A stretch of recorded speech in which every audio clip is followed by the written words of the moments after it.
இப்போ இந்த விபத்து நிகழ்ந்திருக்கிறது. இந்த விபத்து எப்படி நிகழ்ந்தது என்ற பல கேள்விகள் இருக்கிறது. இதை ஒரு வரைகலை மூலமாக இந்த விபத்து எப்படி நிகழ்ந்தது அப்படின்னு நம்ம இப்ப பார்க்கலாம்.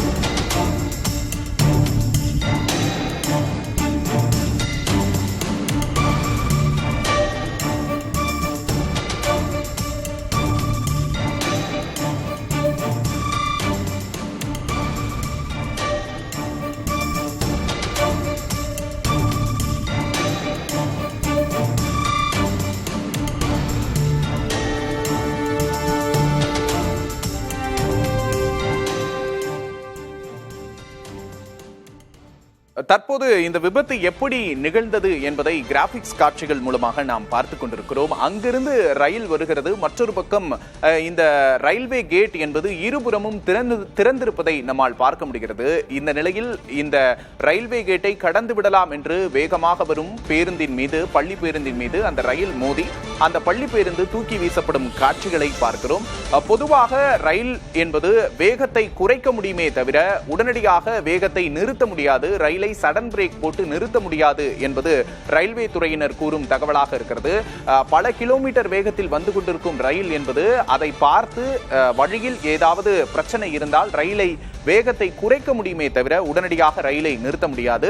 அந்த வகையில் நம்மிடையே இதற்கு முன்பாக நேரலையில் பேசிய ரயில்வே துறை சார்ந்த முன்னாள் ஊழியர்களும் சொன்ன விஷயம் இதுதான். அவர் வேகத்தை குறைக்க முயற்சித்திருக்கிறார். இதனால் தான் தற்போது இந்த அளவுக்காவது சேதம் ஏற்பட்டிருக்கிறது, இல்லையேல் இதைவிட பெரிய சேதம் ஏற்பட்டிருக்கும் என்பது ரயில்வே துறையின் முன்னாள் ஊழியர்கள் கூறும் கருத்தாக இருக்கிறது. ஆகவே இந்த ரயில் ஓட்டுநர் என்பது நிச்சயமாக அவர் வேனை பார்த்த உடனேயே அதன் வேகத்தை குறைக்க முயற்சித்திருப்பது என்பது உறுதியாகிறது. ஆனாலும் அந்த வேகம் என்பது 80 கிலோமீட்டர் 90 கிலோமீட்டர் வேகத்தில் இருக்கும்போது அந்த வேன் வந்து தாக்கு பிடிக்காமல் தூக்கி வீசப்படுகிறது. 50 அடி தூரத்திற்கு அந்த வேன் இழுத்து செல்லப்பட்டதாகவும் தகவல் வெளியாகி இருக்கிறது. இதனாலேயே இந்த விபத்து என்பது ஒரு பெரும் விபத்தாக மாறி இருக்கிறது. 3 உயிர்கள் இந்த விபத்தில் பறிபோயிருக்கின்றன என்பதை பார்க்கிறோம். வேனை பொறுத்தவரையில் ஒரு சாலிட் மெட்டீரியலால் செய்யப்பட்ட ஒரு பொருள் என்பதால் அவை வந்து உடனடியாக வேன் வந்து சுக்கு உடைந்திருக்கிறது என்பதையும் நம்மால் காட்சிகளில் பார்க்க முடிகிறது. இந்த ரயில் வெறும் வேகத்திற்கும் கண்டிப்பாக நிறுத்த முடியாத ஒரு வேகத்தில் ரயில் இந்த கிராசிங்கை கடந்திருக்கிறது. இரு ரயில்வே கேட்டும் 2 பக்கமும் ரயில்வே கேட் திறந்திருப்பதையும் நம்மால் பார்க்க முடிகிறது என்பதை நாம் பார்க்கிறோம்.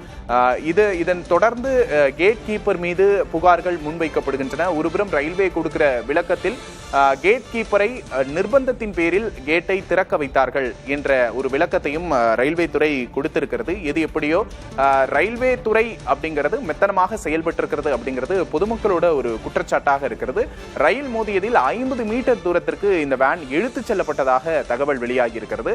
பள்ளி வேன் மீது ரயில் மோதிய விபத்தின் சித்தரிக்கப்பட்ட காட்சிகளை தற்போது பார்த்து கொண்டிருக்கிறோம். ரயில் வரும் வேகத்தில் நிற்க முடியாததால் ரயிலால் தூக்கி வீசப்பட்டிருக்கிறது அந்த வேன் அப்படிங்கிற காட்சிகளை தற்போது பார்க்கிறோம். பள்ளி வேன் மீது ரயில் மோதிய விபத்து என்பது ஒரு பெரும் சோகத்தை ஏற்படுத்தி இருக்கிறது. கனவுகளோடு பள்ளிக்கு சென்ற 3 சிறார்கள் அந்த விபத்தில் உயிரிழந்திருக்கிறார்கள். அவர்களின் புத்தக பைகள் அந்த ரயில்வே தண்டவாளத்தில் சிதறி கிடக்கும் காட்சிகள் என்பது மனதை உருக்கும் ஒரு காட்சிகளாக இருக்கிறது.